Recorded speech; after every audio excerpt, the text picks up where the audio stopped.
জঙ্গিপুর লোকসভা কেন্দ্রে তৃণমূল কংগ্রেসের প্রার্থী খলিলুর রহমানের সমর্থনে জনসভা করলেন তৃণমূল কংগ্রেসের সর্বভারতীয় সাধারণ সম্পাদক অভিষেক বন্দ্যোপাধ্যায়। এই সভা মঞ্চ থেকে তিনি বলেন, বাংলায় কংগ্রেসের সঙ্গে জোট না হওয়ার জন্য দায়ী অধীর চৌধুরী। বুধবার রঘুনাথগঞ্জে জনসভা থেকে এমনই মন্তব্য করেন অভিষেক বন্দ্যোপাধ্যায়। কংগ্রেস জোট নিয়ে আলোচনা ঝুলিয়ে রেখেছিল, এদিকে দিল্লিতে বলা হচ্ছিল জোটের কথা। অন্যদিকে বাংলায় অধীর চৌধুরী বৈঠক করছিলেন মোহাম্মদ সেলিমের সঙ্গে। এরপরই অভিষেকের কটাক্ষ, বাংলায় বিজেপির বি টিম হিসেবে কাজ করছে কংগ্রেস ও সিপিআইএম। পাশাপাশি তার দাবি, বিজেপির সঙ্গে লড়াই করছে একমাত্র তৃণমূল কংগ্রেস। দ্রব্যমূল্য বৃদ্ধি নিয়ে অভিষেক এদিন কেন্দ্রের বিজেপি সরকারকে যেমন আক্রমণ করেছেন, তেমনই বলেছেন লক্ষ্মীর ভাণ্ডার বন্ধ করার কথা বলেছে এক বিজেপি নেত্রী। এরপরই সভায় একটি অডিও শোনান অভিষেক। পাশাপাশি বলেন, 100 দিনের টাকা আসছে না, রাজ্য সরকার বারবার কেন্দ্রকে জানিয়েছে টাকা দিন, কিন্তু এই বিষয়ে কংগ্রেস সিপিআইএম চুপ ছিল। অধীর চৌধুরী কোনো চিঠি লেখেননি কেন্দ্রকে। অধীরকে ব্রাঞ্চ ম্যানেজার হিসেবেও কটাক্ষ করে অভিষেক। সিপিআইএম কংগ্রেসের সঙ্গে বিজেপির যোগসাজশ প্রসঙ্গে নাম না করে অধীরকে তোপ দেখিয়ে অভিষেক বলেন, উনি বারবার বলেছেন বহরমপুরে এসে লড়াই করুন, একবার বলুন না ডায়মন্ড হারবারে আমার বিরুদ্ধে লড়তে। এক্ষেত্রে নাম না করে শুভেন্দু প্রসঙ্গ তোলেন। সিপিআইএমের মোহাম্মদ সেলিমকে পরিযায়ী নেতা বলেও কটাক্ষ করেন অভিষেক। জনসভার পর এদিন মুর্শিদাবাদ লোকসভা কেন্দ্রের তৃণমূল প্রার্থী আবু তাহের খানের সমর্থনে রোড শো করার কথা রয়েছে অভিষেকের। বিশেষ রিপোর্ট, ডেলি বুলেটিন। আমি আপনাদের বলি, গত 2 বছরে 3 বছরে 21 থেকে 24 মমতা বন্দ্যোপাধ্যায় তৃতীয়বার মুখ্যমন্ত্রী হওয়ার পরে আপনাদের সঙ্গে সঙ্গে লক্ষ্মীর ভাণ্ডার চালু করেছিল। আর বিজেপি এখন সভা করে বলছে যে বিজেপি যদি বাংলা থেকে যেতে তাহলে লক্ষ্মীর ভাণ্ডার বন্ধ করে দেবে। আমি মায়েদের জিজ্ঞেস করতে চাই, আপনারা সবাই লক্ষ্মীর ভাণ্ডার পাচ্ছেন? পাচ্ছেন? একটু হাত তুলে বলুন তো, পাচ্ছেন?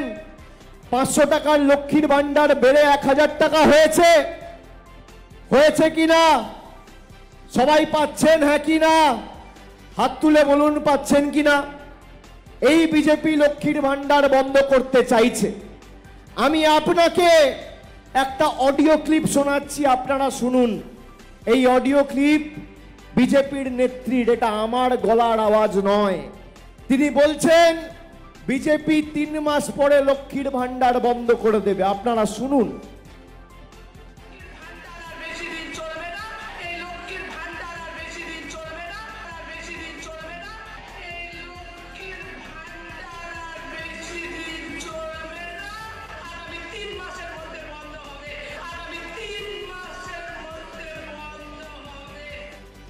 এটা কার গলার আওয়াজ জানেন?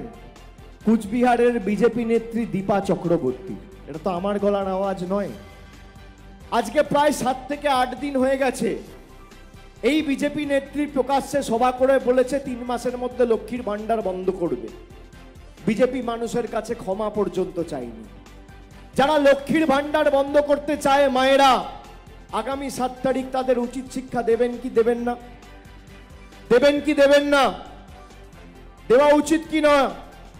যারা মানুষকে এতদিন ধরে নিপীড়িত, বঞ্চিত, লাঞ্ছিত, অত্যাচারিত করে রেখেছে তাদের উচিত শিক্ষা দেওয়া কি উচিত কি উচিত না?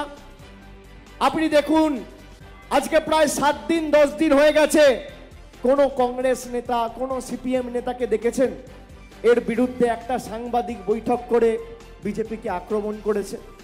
যে মায়েদের লক্ষ্মীর ভাণ্ডার মূল্যবৃদ্ধির সময়কালে, যেখানে দৈনন্দিন জীবনের নিত্য প্রয়োজনীয় জিনিসের দাম আজকে আকাশ ছোঁয়া, যেখানে ভারতবর্ষের কেন্দ্র সরকার এবং দেশের প্রধানমন্ত্রীর নেতৃত্বাধীন বিজেপি সরকারের জনবিরোধী নীতির কারণে আজকে 3 টাকার ডিম 7 টাকা, 40 টাকার ডিজেল 92 টাকা, 50 টাকার পেট্রোল 100 টাকা, 400 টাকার রান্নার গ্যাস 1000 টাকা, 50 টাকার সরষের তেল 200 টাকা লিটার, পাতি লেবু 180 টাকা কেজি, চা পাতা ছিল 110 টাকা, আজকে 280 টাকা কেজি, রসুন ছিল 70 টাকা কেজি, আজকে 430 টাকা কেজি।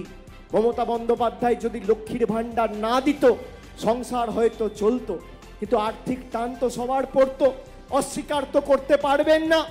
একটা পরিবারে 3 জন মহিলা থাকলে বছরে 36,000 টাকা করে আপনি 1 এপ্রিল থেকে লক্ষ্মীর ভান্ডার বাড়ার পর এখন আর মাসে 500 নয়, মাসে 1000 আর বছরে 12,000 টাকা পাচ্ছেন। একদিকে মোদী সরকার আধার আর প্যান কার্ডের লিঙ্ক করার নাম করে আপনার থেকে 1000 টাকা করে নিয়ে দিল্লিতে চলে যাচ্ছে, আর অন্যদিকে আমাদের সরকার লক্ষ্মীর ভান্ডার করে ডাইরেক্ট ব্যাংক ট্রান্সফারের মাধ্যমে আপনার অ্যাকাউন্টে 1000 টাকা করে মাসে পৌঁছে দিচ্ছে। আপনি বলুন অস্বীকার করতে পারবেন?